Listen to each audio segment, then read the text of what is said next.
side hustle? And how do you know that it's right for you?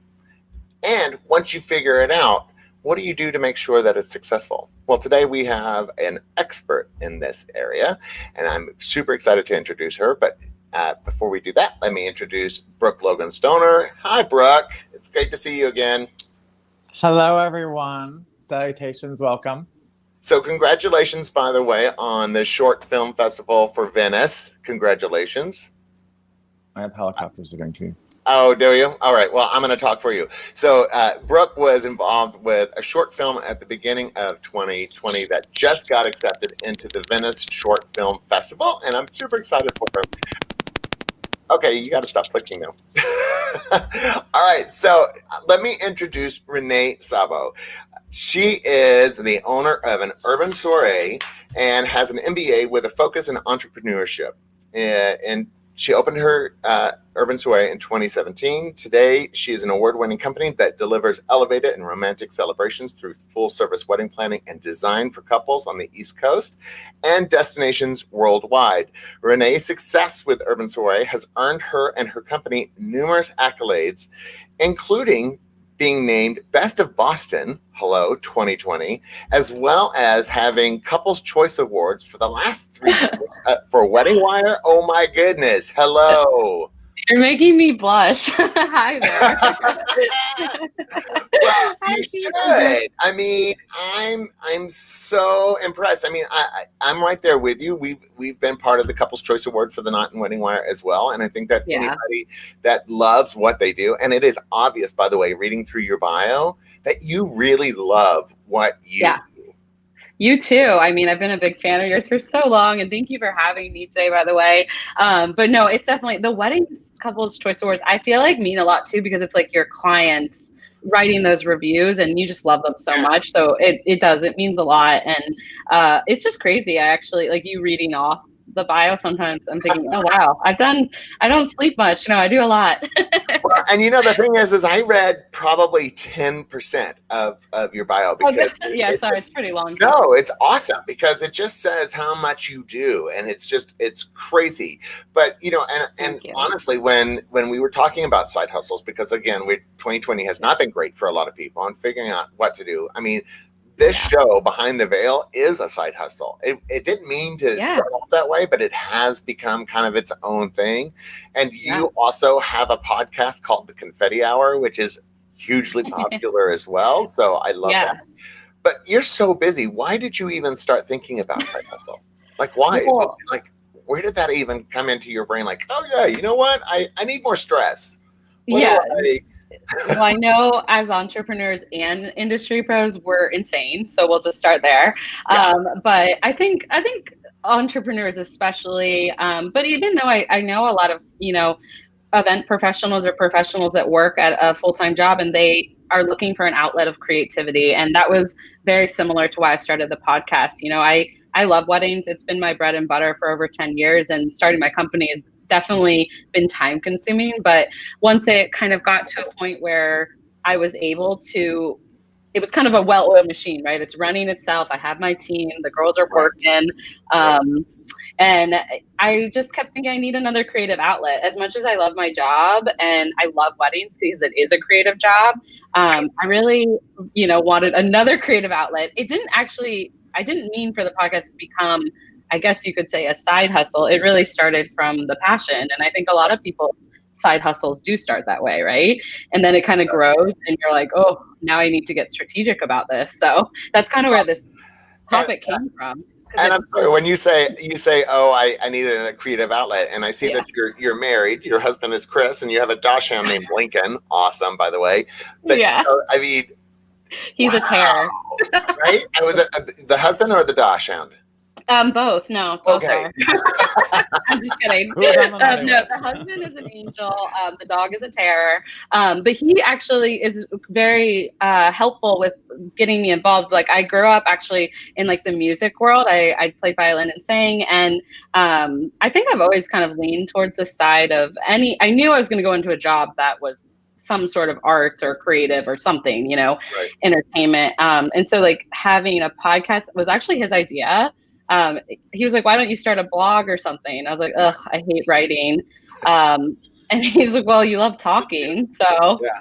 here we are, podcast 2 years later. So it's definitely been fun getting into the world of media, and like your show, it definitely it's been cool to see how it's filled a need for some of our community in the event industry. Because for me, I'm just doing it because I really love getting to know people. I interview fellow like wedding professionals, which means I have to get you on the podcast. We're there. We're totally yeah, yeah.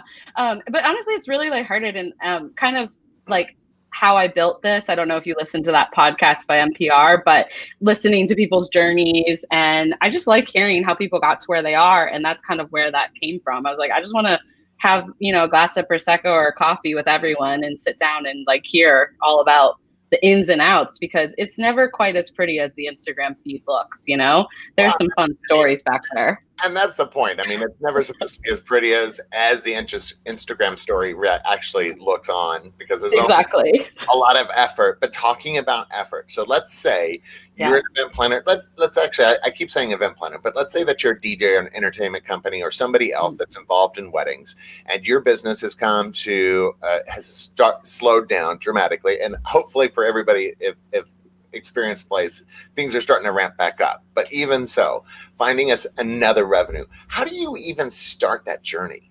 Like, where do you begin? Saying, you know what? I want to add more stress to my plate, because I know part of what you're going to talk about is how to balance that stress. But, where do you begin?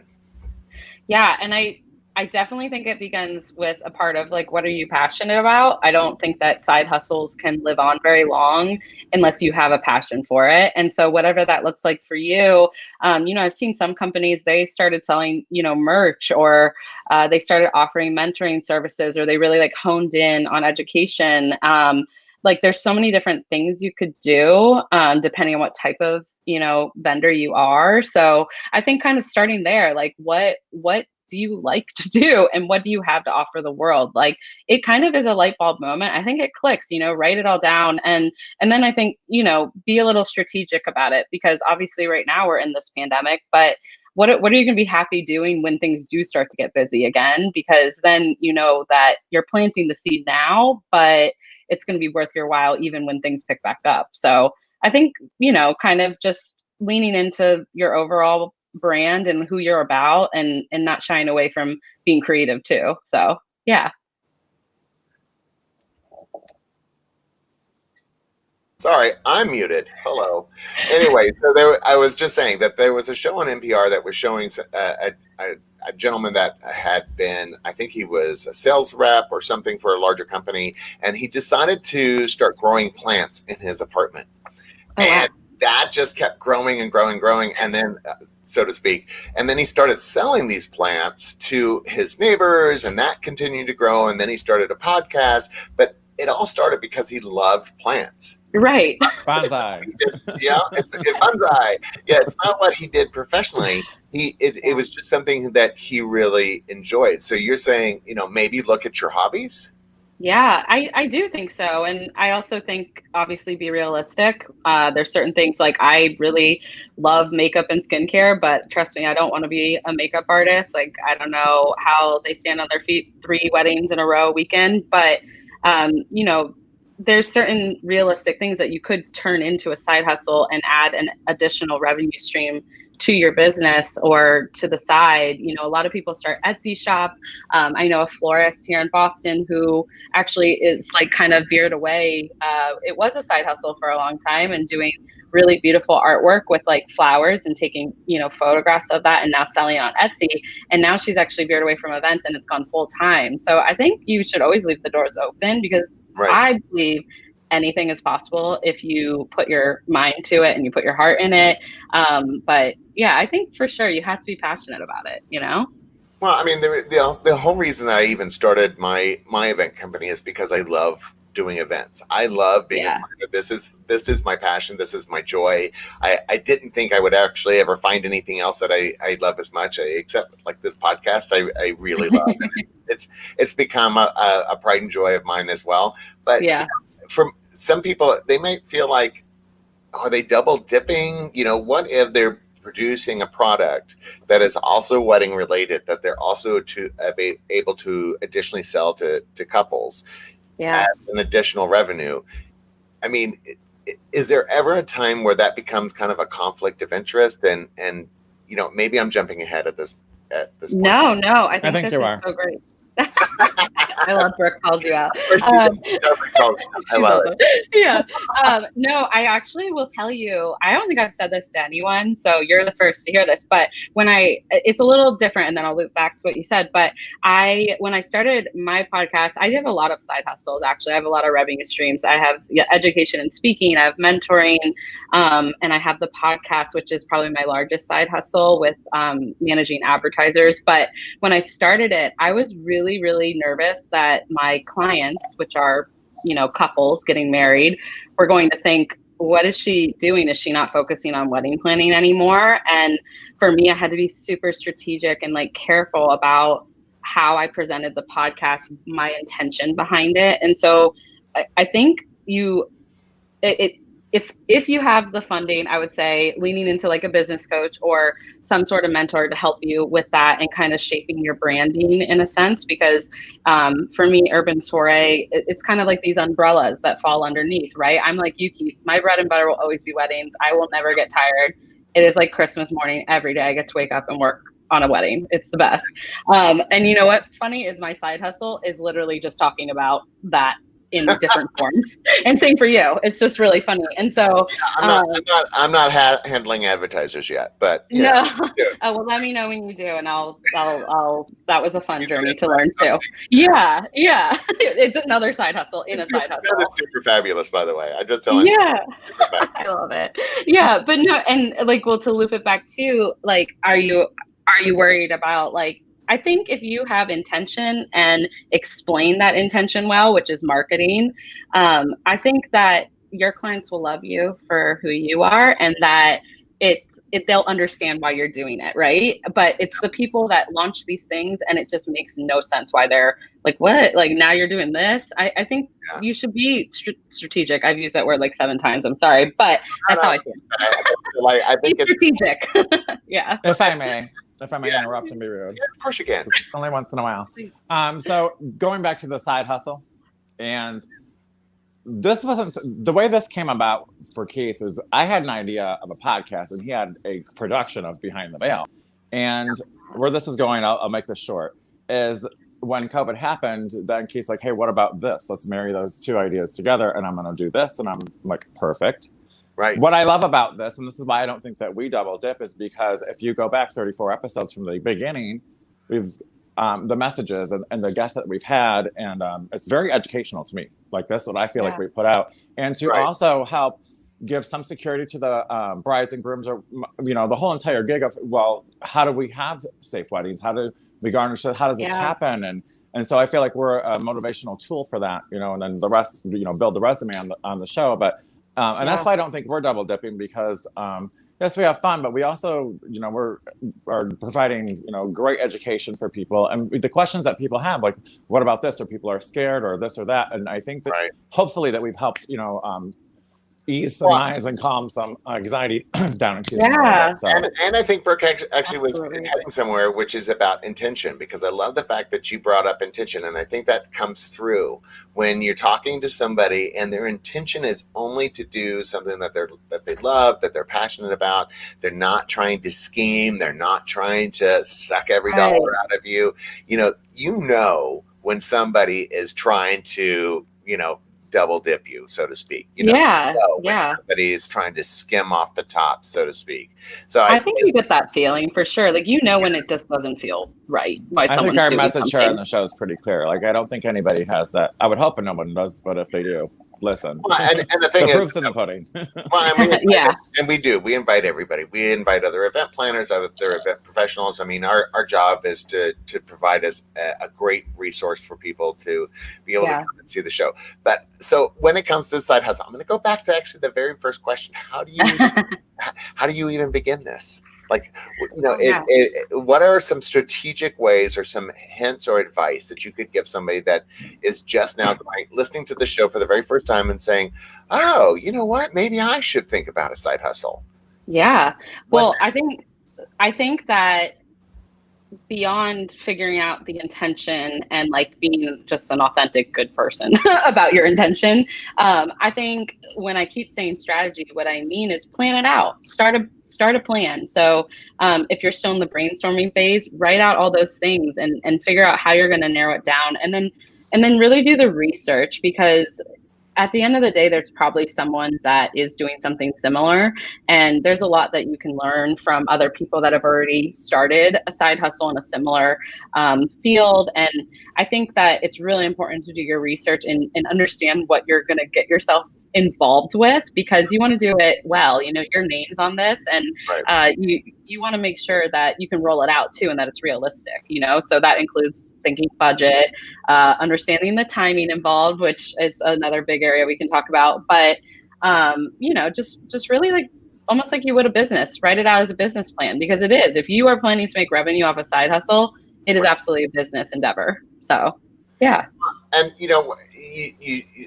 you started with brainstorming, and I think actually allowing Mm-hmm. people to say, you know what, if you're trying to think about doing a side hustle, give your some time to be creative. Allow yourself Yeah. actually. I always call it spaghetti. You know, you throw a whole bunch right. You throw a whole bunch against the wall. You see what sticks. You see what but don't limit yourself when it comes to the brainstorming activity. Write down everything, anything Yeah. ever thought was interesting, even if it's TV shows or anything that might help get your brain kind of tickled in that creative direction. I never thought I could do a podcast. I never thought I could be an educational speaker. I just thought I should just stick to wedding planning. You know, that's what Really? we're here for. Yeah. But as you go through oh, thank you. I appreciate that. Well, like, I don't like writing, right? I'm a talker. So that's where it came from. He's like, this is your verbal blog. But no, I think that if you put the limits on yourself, like, it could have been so easy to say, oh, I can't do that. Maybe you can't do certain aspects of it, or maybe, I thought about a YouTube channel. I'm so inspired by what you do, what you guys do, because it's really great to add that video component. So I look up to. I can't wait to kind of dive into that one day. But start where you're comfortable.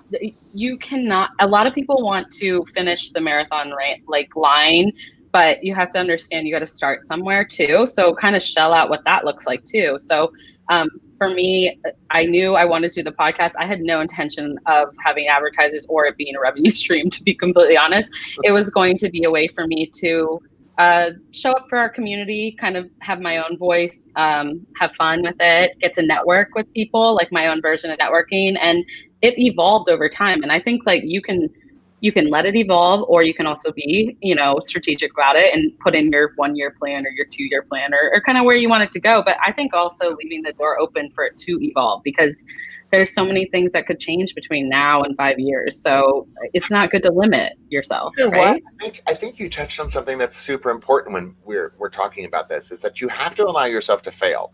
The only way that you learn how to do anything is by failure. If you succeed, how do you know you're succeeding? I mean, exactly. You have nothing to measure it to. Nothing to measure it to. So, allow yourself to fail, allow yourself to allow that product to grow. Because I can tell you right now, even when, and I'm going to go back to the show because it's basically my only example, that we started this as a Zoom call. I mean, this was a Zoom call between me, Brooke, and a couple of other planners, just talking and having questions.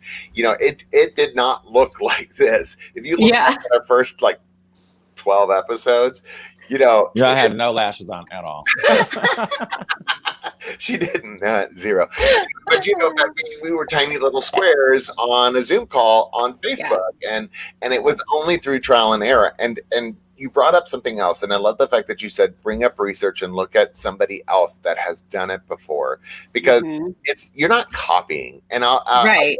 I was gonna say, be careful and don't copy, but inspired by each other, right?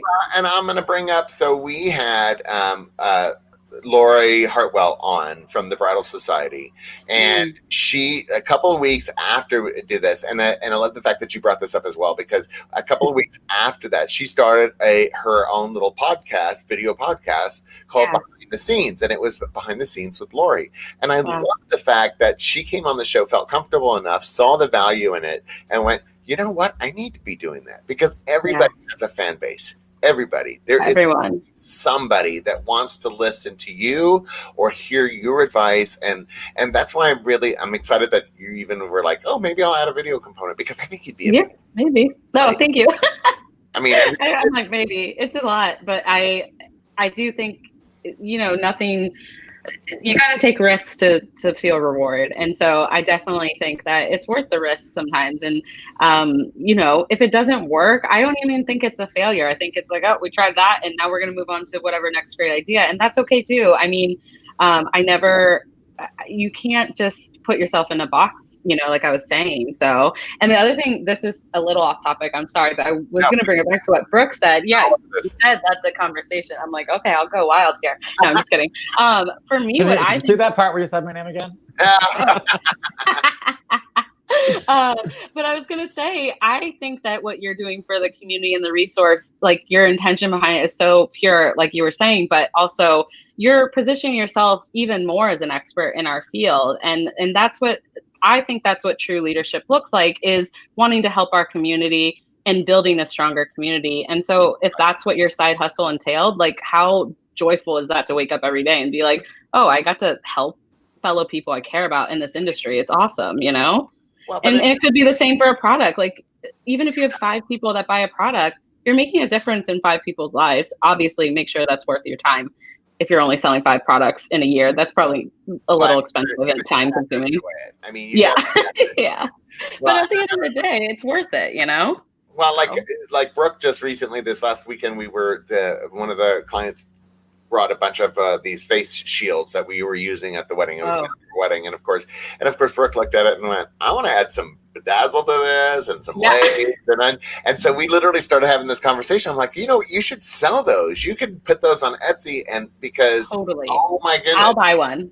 Right? Yeah. Who doesn't want to have this like super fabulous over the top face shield when they go out, on a night out at the clubs? I mean, or if you're at a wedding, going to or running a wedding. Or working, I was like, well, this black lace on this dress could go here with the rhinestones everywhere. And then make my face look so petite. So there was a method to my madness, trust me. I love it. But that's exactly. Apparently, I was like hitting gold. He was like, sell it, do it, and sell it. Yeah. I was like, maybe that's not like a long-term side hustle, but it like totally would help people, and it's really fun, And I think like that's good to leave space for stuff like that too, Well, and I'm glad that you just said that. I'm glad you just said it doesn't have to be long-term, because. Yeah. To be honest, when I was listening and I was reading over this and talking about like when I was reviewing the show and I was thinking side hustle, all in my brain kept saying, man, doing that forever. And the fact that you just said it doesn't have to be forever made me go, oh, well. I don't think it does. I think, and that's, I think that actually moves me into like kind of my next point with it, is that I think if you already did the work to kind of know why you're doing it and that you're excited, and then like really understanding the time involved, maybe it isn't something that you can realistically do after this. Maybe it is a short-term project, and that's okay too. But checking yourself and being realistic about that is like really going to help you so that you don't get into something and realize, oh, wow, now I'm way in over my head, because that doesn't look good for any brand. You want to really, be able to show up for whatever you're putting out into the world, I guess. So, or maybe it is, and you're thinking, okay, I need to hire someone then, and it becomes a bigger thing, but you can let it evolve, I guess, a little, but it doesn't have to be so serious, I guess. We take ourselves so seriously sometimes. Like, and I'm guilty of it too. I'm a very intense, I'm like, we have to make a business plan out of this. I'm like, no, it can be like a chicken scratch on my notebook, but as long as you put some thought into it, you're not just like winging things, I will say this. Go ahead. The genius that thought to do this on a Tuesday that would not interrupt normal life when it gets back going was very, very, very smart. Because this will continue to go on, and then we'll still be able to go back to full time when it happens. So I was like, Tuesday? What is this Tuesday? Now I know. Well, and I don't think you can get out of doing this. It's too helpful for people now. They'd be too sad. We get to talk to cool people like you every week. It's awesome because it's just fun. And oh my goodness, the stuff that we've covered. But so when okay, again, I love the fact that you talked about, be creative. Allow yourself to think about anything possible. Do spaghetti, throw it at the wall, see what sticks, right? I Allow want to do yourself, that so bad this year. Throw right? spaghetti at the wall. That would feel good. Don't you? And allow yourself to think short term. It doesn't have to be long term. It can be short term. It doesn't have to be the thing that you do forever.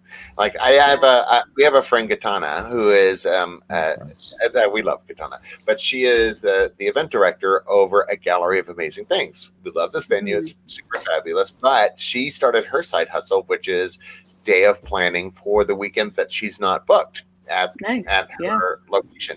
Now, is it going to be something that she's going to be able to do long term once the world comes back? Maybe not, but why not? Because for the moment, it's extra revenue, right? Because if the venue's not open or it's not allowed, they're not allowed to do parties. Why not fill your time with other things? And I think that allowing that opportunity is a big thing, and I'm glad you brought it up.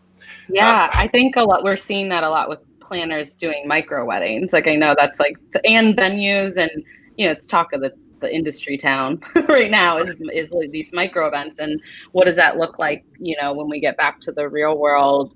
We're going to have our big celebrations again. So, I think it's okay if it's a short-term thing, and it's helping fill some needed revenue right now, especially, but also think about how much time goes into it in the meantime, because you also, I know we never really don't have work, I guess, on the planner side, but I assume that's for most people. I mean, you're always going to have your ongoing clients too. So, just being realistic, like I said earlier about that.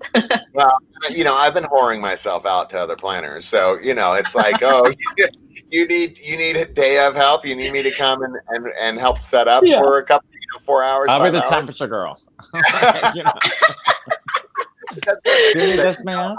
That's a side hustle. Like we have a friend Nicole that is the owner of CLE Events or Clay Events, and so she just did a whole Make-A-Wish Foundation where they built the huge storybooks, and she needed additional help.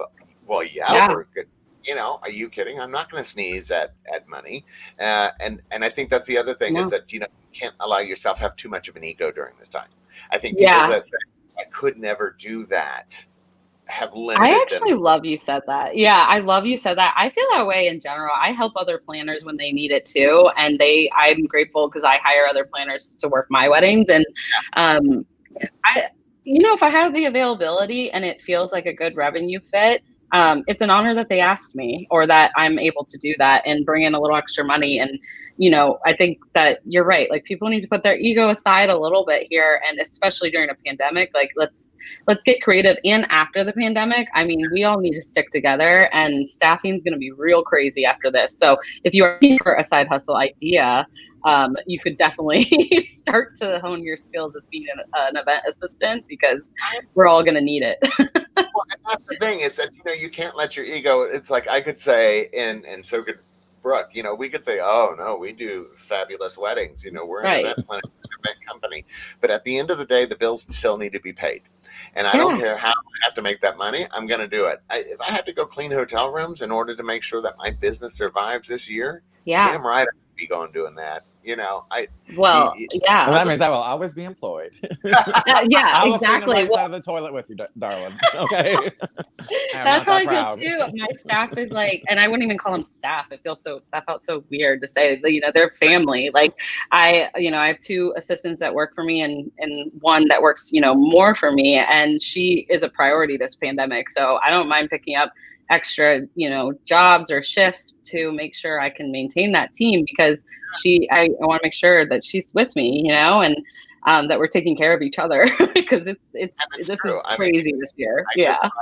To paper towels the other day, so listen, I am well kept on the Keith Willard side, because he does just little small things like the paper towels. I mean, there's been so many. I love that. And he even books me for like side jobs and stuff if he can. Like I have exactly. Like I tell my assistants if they want to work for other, I am so close to the planner community.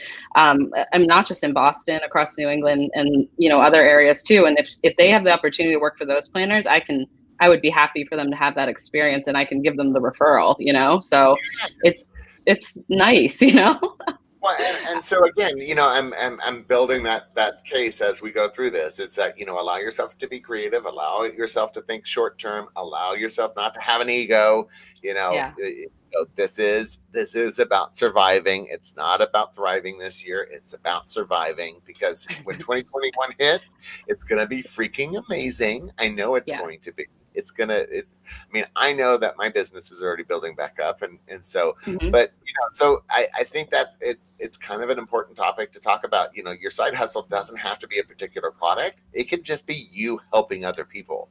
Yeah, it can be anything. And I know that is annoying, because sometimes people are like, just tell me some ideas, like, what can I do? But I think that's the beauty of our world. Like, we have the freedom to figure out what that looks like. And so I think, I've heard some people that work at rental companies are kind of branching out into some, intermediate, like interior design or home staging right now, because they already deal with textures and design often in their daily jobs. And they think once they go back to, their full jobs, they're not going to have as much time, but it's also something that they don't want to close the door either way, because it's a passion that they've thought about before that they didn't have time to do. There's just so many things people can do. I know a DJ here that he actually has always been really interested in video production. He started getting into that, using this time to get into that and doing some promo videos for people. And he can, start to kind of feel out if he likes that field and add it to his entertainment business, hiring videographers. So yeah, I think like the ideas really are endless, as much as I'd like to give people direct ideas, but I think that's the beauty of it, is that it's going to look different for everyone, and even pre-pandemic, I always heard people wanting that, Don't remember, like pre-pandemic, do you think people have always been like, oh, I could do this too? Or, I always hear people saying that. And I think that side hustles have been around and are going to stay around for a while. So right now, definitely a good time to lean on a little bit extra revenue, but yeah. We're destigmatizing the idea of a side hustle, because I feel like the term hustle itself comes with a whole flurry of what a perception of those words. Yeah. People think like, oh, like, are they not focused 100%, When you say perception, sorry to interrupt, but no, go I ahead. have to, because Keith's like, just yell and scream and I'll let you talk. Yeah. So, I'm hollering, baby. So perception. So, I mean, this goes right back to like about 30 seconds ago. So if people can look at something and be like, oh, that looks seamless and easy and flawless, right? Oh, that's easy. I can do that.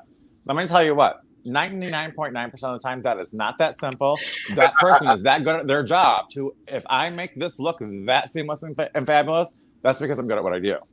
Yeah. So if you're putting that out there, some things may look so simple and so easy when it's really not. That person just might be really good at what they do.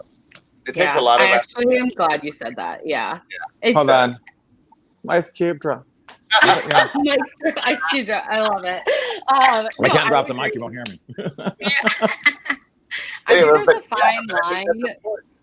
Yeah, it's so important. There's such a fine line in, like we were talking earlier, being authentic with what you can offer, and then like also, faking it. At the end of the day, like, don't be putting things out there that aren't actually valuable to the person you're selling to. I hate that. Like, if you're not ready to be in a certain echelon of educators, do the work to get a mentorship so that you can get up there. Or if you're not ready to be a mentor, figure out, do the research, like I said, and like really learn the craft. I think there's such a fine line. Like, a passion project can be so great and so rewarding for your business, but you can't come out of the door being an expert in everything. And I think if you do sell it the wrong way, it might rub people the wrong way, I guess is what I would say. Well, and because part of this that we talked about at the very beginning of this was handling stress, right? I mean, we've got a lot going on. And we've had psychologists on the show to talk about mental health and wedding planning and all that stuff. And how do you handle the stress? I mean, as my neighbor starts beating on his door. Anyway, but how do you handle the stress? Well, I won't lie to people to say that it's easy, because obviously we have a lot on our plates, and the thing I love about our industry, and also the thing that can be challenging, is that no day to day is the same. And so I think that it takes a lot of organization and setting realistic boundaries. Like, I have to prioritize my day based on what's paying me. I honestly wake up and I think that. So the first emails that get answered are the things that are paying the bills. And then, from there, kind of strategically making room for it in your schedule and figuring out how you're going to do it. But I do a lot of the editing for my podcast in the evening or on Sundays. When I first started out, now since I've been able to kind of outsource some of it and have my assistant help me with like the marketing and the, getting everything, coordinating all the interviews and stuff like that. But that wasn't always the case. And I will say that it's easy to start something, it's harder to maintain it. And whether that's a short-term project or a long-term side hustle, like you just gotta be realistic about it. And at the end of the day, I'm one of those people like, I'll sleep when I'm dead, that, sleep is for the broke or whatever. I'm crazy, but I'm just kidding. You can't really be like that at the end of the day though. Like you need to have a life, and your side hustle can't take up all your free time. So and I was saying before we went online, it's that we've been doing this show for 35 episodes. We haven't missed a single episode. Well, I should say I've never missed a single episode. I've only been 4, but for 2 of them I wasn't in, so I've missed. Yeah. I called in sick once. But I feel like if you're gonna do this, you have to do it to your full extent. And we brought up working for other planners and being kind of the labor for other people. I feel like if you're gonna do it like it's your own company. Work like it's your own company, because you really want to build that reputation. Yeah, no, and I know I mentioned this earlier too, but like that staying professional, I know that looks different for different sectors of the industry, but especially small business owners. I mean, anyone. I actually think someone working for a company would also have liability. You're the face of your company, or you're the face of someone else's company. You're representing them. So even if you're doing a side hustle, I think you need to maintain you're the face. I'm just kidding. But I think you just have to, even though we're creative and yeah, exactly. We're like a fun industry, don't get me wrong, but I think you also have to treat it in a manner that will like represent everyone well, because it's at the end of the day comes back. It can come back to bite you if you don't, I think. So yeah. 100%. If you're working for somebody else in order to pull in extra money, but then you're like, you know what, this is beneath me. Oh, I'm sorry, I can't do glitter. Please, I love like glitter. This. Don't do, yeah, exactly. And glitter when I go work forever, on darling. Glitter is never leaving. Brooke Logan Stone or Keith Willard. I think when we're talking about side hustle, it's like don't limit yourself. Don't limit yourself, because you may limit the opportunity to make even more money, or even find something else. The moment that you start putting limits on what you will or will not do, and I don't mean like as bad or good, like I'm not saying like angels versus devils. I'm saying like if you limit the amount of effort that you're going to put into something, that it'll limit you overall. Don't limit yourself like that. Yeah, no, definitely. I think that goes for everything that you do that is external to someone else. You know what I mean? Like if it affects another individual, then you should put your best foot forward. Well, does a side hustle include a part-time job?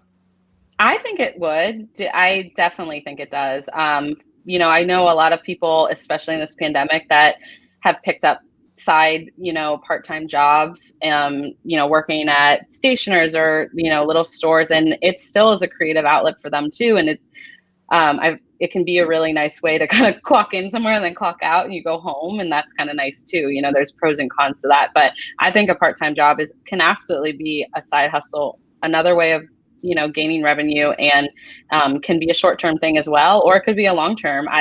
The first 2 years of my company, I worked part-time for a venue, and I loved that variety. I could be the hero at the venue, and I can also be the hero with my couples. And I think that's another stigma that people need to really lose, because you can't go from 0 to 100 overnight. Realistically, like any financial advisor would tell you that that's a horrible idea. So, yeah. Well, this was my side hustle for 2 years. Keith Willard events was mine. I had a full-time job, and then COVID happened, and then whatever. This is full-time for me. But I'm living proof of that statement right there. Well, and the thing is I think that if you destigmatize it and you let people know that, look, we're all doing this. Yes, we may look super fabulous. You've got the confetti hour. I've got behind the veil. You know, we look I've like got lashes. Right? Exactly. You got lashes. But, you know, we may look like the captains of industry on camera, but I'm still doing everything I can. If I have to go wait tables, I'm going to go wait tables. Whatever it takes in order to be able to continue to bring money in, because you never know. I say waiting tables because when I first started my company, I actually did that. I was waiting tables and running my business at the same time to try to build clientele. And I actually picked up a client waiting tables. That's awesome. I know. Oh, I have so many clients I have booked clients that have known me at my previous part-time jobs, or they know that I do it on the side and they referred a friend to me in the future or something like that. And they stay connected with me. And I mean, and that's kind of why you want to stay professional in anything you do, because you just never know where your next client or friend or, you know, connection is going to come from. And, you know, I really do agree that the stigma needs to be removed on side hustles, just because, you know, there's a reason why people need more than just one thing. You know what I mean? Like, we as humans, we kind of get ADD. We're kind of bored. Like, we get bored. And as much as we love our jobs, you know, it's nice to be able to mix it up every now and then. So I would never say never, you know? And if it suits you, especially like financially, like, I don't think you should feel bad about having a part-time job. I would actually find a fun part-time job. I would have fun with it. And to be honest, if I have a company that I'm dealing with and I hear that they're doing evenings somewhere, I'm actually more apt to hire them, because I'm like, good. You know what I mean? Good. I'm glad that they're doing the extra effort to ensure that they're going to stay successful. Because and the moment I hear somebody say, well, you know, I couldn't see myself waiting tables. Well, does that mean you probably made a lot of tips? It was probably but great. Or does that mean you're not willing to do the extra work? Because when you want something done, ask a busy person. You know, they say that all the time. When you want something done, ask a busy person. And there's a reality behind that. Because somebody that's not busy, that isn't busy, hasn't been busy, is never busy, there's a reason that they're never busy, because they don't do anything. I think being self-aware is like the best thing people can do for themselves. And if you are someone who doesn't like to be busy or work more than 50-hour weeks, which is putting it lightly in the industry, you shouldn't be in this industry. And if you did like 5 minutes of research on the event industry, you will easily find that out. And same for anything, you know? Yeah. And I look at that too with my, you know, with the team that works on site for me, or the girls I've been lucky to have the last few years be part-time with me. I love that they're so busy and that they have other part-time jobs, and I'm a part-time job for them. And some of them have I have a goal of having, you know, one of them become full-time eventually, but you know, the stars all have to align. One of my part-time girls likes working part-time for 2 different businesses, mine and another, because she gets a variety. She likes that lifestyle of being kind of making her own schedule. So I love it. And you can create your life the way that works for you, you know? So. Well, and I also think that age is a big part of the stigma that comes into it. People get to a certain age and they think, well, no, I'm too old to start a side hustle. I'm too old. Yeah. And I'm like, BS. You know what? I look at the moment that I hit 65 or 70, I'm going to Walmart to be a greeter. But of course now they stopped doing that, which totally pissed me off, because they actually stopped hiring for that position like a year ago. It's like, damn it, that was a goal. When you say that, I feel like, oh, so once you hit 65, all of a sudden you're not talented anymore? Of course you are, girl. That's not, you know, come on, man. I know, that's so like, you know? yeah. But I mean, also agree. Way to crush a guy's dream. I'm just saying, Walmart. Way to crush a guy's dream. Well, I don't know about roll back you. The dream, honey. Roll back the dream. I don't know about you both, but I have like pretty expensive tastes in terms of like, I just like things, which I hate about myself. My husband is someone who doesn't need anything. He can wear the same pair of jeans for 3 years. I'm like, ew, wow. You've had those for 3 years? Totally. Cannot. Speaking of Walmart, I'm a label whore. He'll just wear whatever. Like, doesn't care. I will. It doesn't matter if it's Target or if it's something nice, but I just know it myself. I like to shop. So let's just say these side hustles, they are helpful for my, shopping problem, and that's okay. I know myself, and so it's fine. And I also heard somewhere that you need 6 or 7 revenue streams to be a millionaire anyway. So side hustles are actually the smart people. Those are the people that are actually getting up there. 67. Oh my God. And the ones that make it are the ones that follow this little thing that I say all the time. That's Keith, a good one. What is it? Don't be greedy. Pigs get slaughtered. She says so it all. When you're hustling, That's keep in mind when you're rising up there and you're like, oh, and the cash cow's coming in. But remember, don't be greedy. Don't be greedy though, because once that greed gets a hold of you, she does all the time. It's funny. I like that. That's really important. That's when it can down spiral, or there can be some huge major problems. So just remember that.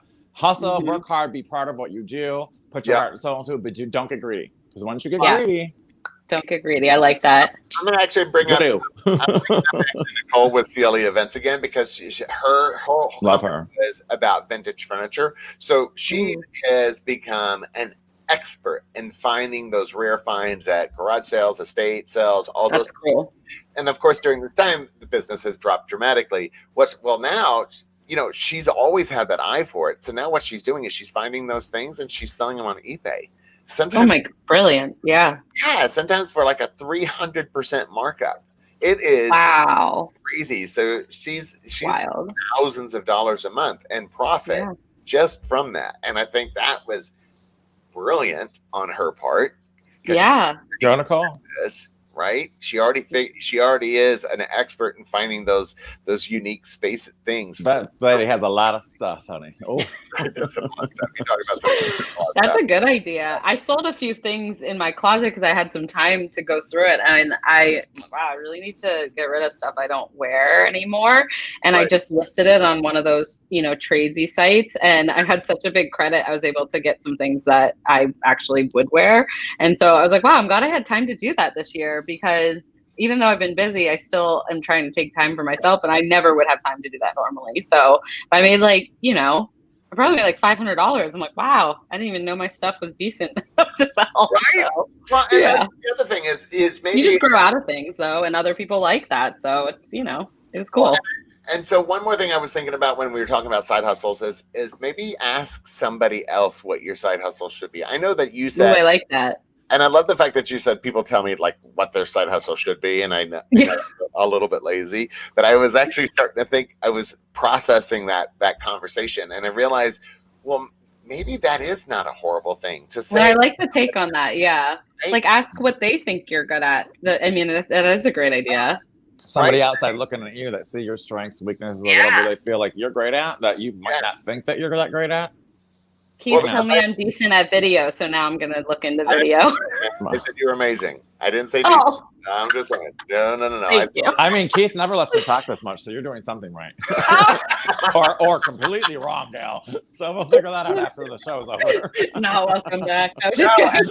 Well, and I actually told Brooke, because she's brilliant at her place. You're only seeing a small little section, but she's like, what she did for Christmas is just brilliant. And I told her, you need to do a how-to show, because she was able to combine a bunch of stuff from the dollar store, trash and the treasure, darling. It's incredible. And I said to her, I said, this could be your side hustle, to do this. But again, if you think of something, it's time you have to follow through. You have to. Yeah. You're not going to know if you're going to succeed unless you try. I think if you go to bed thinking of, I can't wait to watch or see. I'm going to follow. It's not I what think we would think. Thinking about it too. Yeah, do it. I think if you keep thinking about it and it keeps coming up in your head, that's also another key sign that maybe this should be a side hustle. For me, I thought about that podcast for I'm sure same as you with your show. You think about it, like, I could do this. And then next week I'm like, it got to the point where I thought about it so much that if I didn't just do it, I would always wonder why, if I could have been good at it, So, yeah.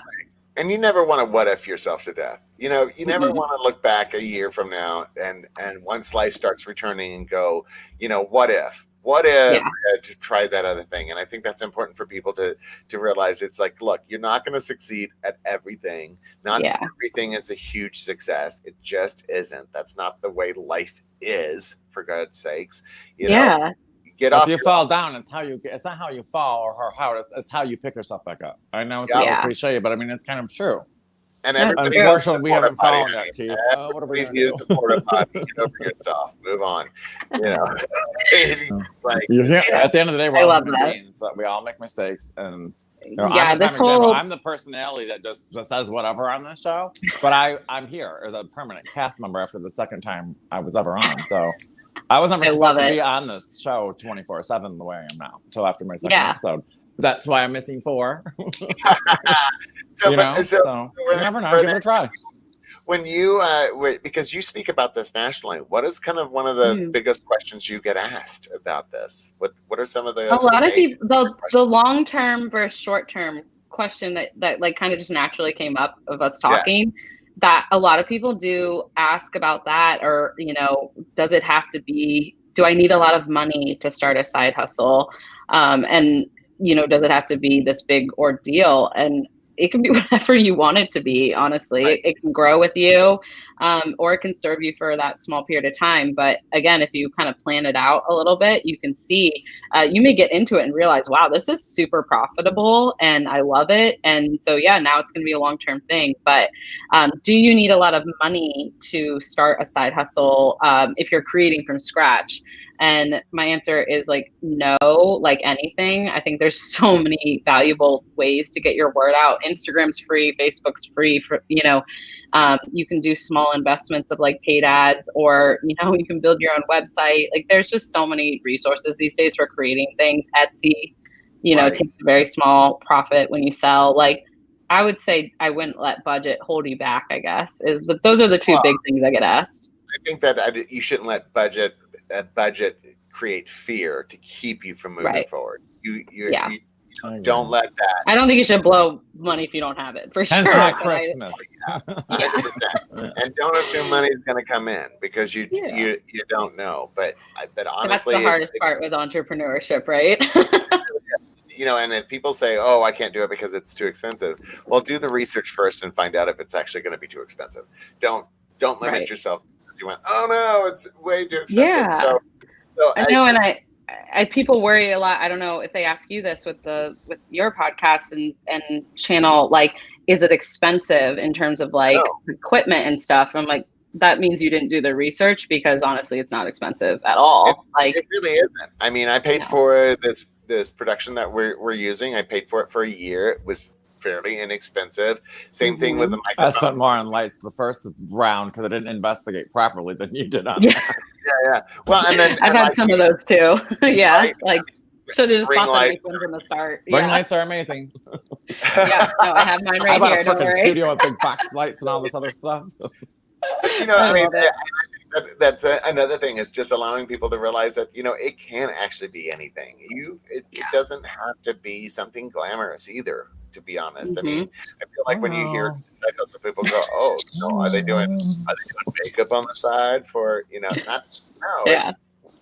whatever is going to bring in money." Whatever is going to bring in money, I think, is the basis. When I hear side hustle, I'm hearing somebody that says, "Okay, how am I going to earn an extra dollar?" And I think it's important to definitely distinguish like what is going to be your side hustle and what is a hobby, right? Like we talked about earlier, because obviously you can have hobbies and maybe randomly it brings you in money, but like a side hustle is a little more thought out, I think. It's a little more like, we're going to make some money doing this, I feel like that's like Megan Ely when she talks about the difference between PR and marketing. PR is is paying somebody else to talk about you nicely. PR is getting people to talk about you nicely without paying them. I feel like the hobby versus side hustle is the same thing. A hobby you're going to be putting money into because it's your hobby, but a side hustle, people are going to be giving you money to do it. Yeah. I feel like that's a correct way to. Oh, I think that I love Megan's analogy of that. I think about it weekly, and I love that. I think that's exactly, my point too. I think, there's a difference between, like I said, I love skincare. I have like a little Instagram for skincare, but I'm not like making money off of it. And honestly, it's not a priority in my time. It's like when it's fun, I'll take a photo and post a product I like, but I'm not sitting here like strategically wanting to be an influencer because I already got enough on my plate, over here. So, it's for me, that's just for fun. That's just for fun. Have I gotten like a few people saying like, oh, we'll send you products if you try it. I'm like, oh my gosh, that's so cool. But I'm still not, it's not ever going to be something I want to go down the road of it being a side hustle. I'd rather it just be my hobby. Well, yeah, maybe never say never. Never say never. You've got my attention because I know a thing or two about makeup. Skincare is the foundation of good makeup. Yeah, no, I love your makeup, Brooke. And when you were talking earlier, I was like, oh, I cannot wait to connect with Brooke after this about makeup. Her and Jeffree Star. I know that, blah, blah, blah, but she is. I don't care. I watched a lot of their. I'll tell it. I have every single shadow palette eyeshadow but two. She loves Jeffree Star. One's because it's discontinued. The other one I just didn't need the purples, but. Yeah, the makeup is good. The makeup's good. I'll just say. By the way, if Jeffree Star just happens to hear this show, I'm just saying that Brooke loves your products and her free stuff. And she could do that as a side hustle. I'm just kidding. Well, and I love. I mean, the palettes that. Oh, they're so great. Yeah, he just saw the last shipment last week for my birthday / Christmas. Oh yeah, I mean, he has one that's called Cremation. Jeffree did a thing called Cremation, and Brooke was like, "Oh, I love it." And I was like, "Oh yeah." And of course, we released it in the middle of COVID. Oh yeah. But when you do, like, you'll know this when you plan an eyeshadow palette or any kind of makeup launch, it's like 8 to 9 months before the public sees it. So clearly, it was already pushed off 3 months before it released. So but anyways, well, and at the end of the day, people are buying things. People are buying things still. You spend that many thousands of millions of dollars on a rollout. Come on, oh yeah, you're gonna roll it. Yeah. Yeah. So we're getting closer to the end of our hour. So I'm gonna final thoughts. Yeah. Final thoughts. Well, actually, kind of a final question. Like, what do you do about haters? What do you say to haters? Because if you're coming up with a side hustle, if you're doing everything you can in order to make sure that your business is surviving, if somebody else says, "Can you believe so and so is doing this?" What do you say? What is your advice? And honestly, be frank. I'm like, okay, professional answer. Yeah, I'm like professional answer versus what I would actually say. No, I'll tell you both. I mean, I think professionally, I don't think like putting so much time and energy into people that don't lift you up and support you and the community is really worth your time at the end of the day. But if it gets to the point where you need to say something to someone, I wouldn't be afraid to say something either. Like, you do you, you, and I'll do me. And I would hope you can just respect and stop, kind of going in that negative route. In my head, I'm like, oh, wow, they should really get a life, because how sad is it that they have energy to focus on that and tear you down? Like, it's just sad. So at the end of the day, I would just feel bad for them. The fact there's still like haters and trolls these days is really crazy to me. But when you're putting yourself out there, there's always going to be critics. You may have to deal with bad reviews if you're doing products or whatever. And I think the way you carry yourself and handle your response to it is important. If you take it personally, I think that anyone would feel that way. But I think just don't put too much emphasis on it. For one person's opinion, there's like 100 people that probably will be really supportive, So, and also screw them. Just kidding. Screw them. Seriously. Well, I'm not kidding. My turn. No. If you see me and you hate me and you want to be me, contact me. Okay. Right. Well, no, and I think that's really important for people that are out there that are starting to think about their side hustle, is to just be okay with the fact that some people may not always be super positive about it. You may have critics, and that is okay, because that is their journey and not yours. Yeah. Don't allow other people's vision of you limit you. Right? Yeah. Absolutely. You need to have your own voice. You're not listening to somebody else's voice. You need to have your own. And if somebody doesn't like your voice, well, then they can go listen to somebody else and shut the hell up. If they hate you that much, that means there's something wrong with them, darling. Well, I'm just saying. Or they're jealous. Or they're jealous, or you hit a button, because they say when you get that kind of response from somebody, that kind of passionate response, well, you're making an impact somehow, right? So you might want to think about that. Renee, you love have been that. awesome. Thank you so much. I can't believe it's already been an hour. Oh my I'm God. sad that it's coming to an end. I love you both. Thank you for having me. You're so fun. And I'm really, really grateful for you having me on. I just love the show. So it's an honor. Yeah. Thank you. And where can we check Renee out, Keith Willard? Yes, exactly. Where can we check you out? Talk about your podcast. Okay, yeah, I'm not quiet on the media types of things, right? So you can find me on Instagram at urban_soiree or the Confetti Hour podcast. Actually, on Instagram, it's at the Confetti Hour. On Facebook, it's the Confetti Hour podcast. And website urban-soiree.com or theconfettihour.com. So yeah, check it out, and hopefully I'll get Keith. And Brooke, you should come on too. Yeah, come on the podcast too, and I would love that. Please. I'm We'll do all a yours, joint baby. I love it. We'll be talking. I can't wait to talk about makeup. Oh my God. Well, Renee, you've been an absolute doll. Thank you for being on Behind the Veil. Next week, join us next Tuesday at 2 when we have Sandy from the CFO of All Seated is going to join us and talk about how the company began and where they're going to be going for 2021. So hopefully you guys join us for next Tuesday at 2 o'clock. So for now, everybody say goodbye. Goodbye. Thank you. Everybody. Bye, guys. See you next week.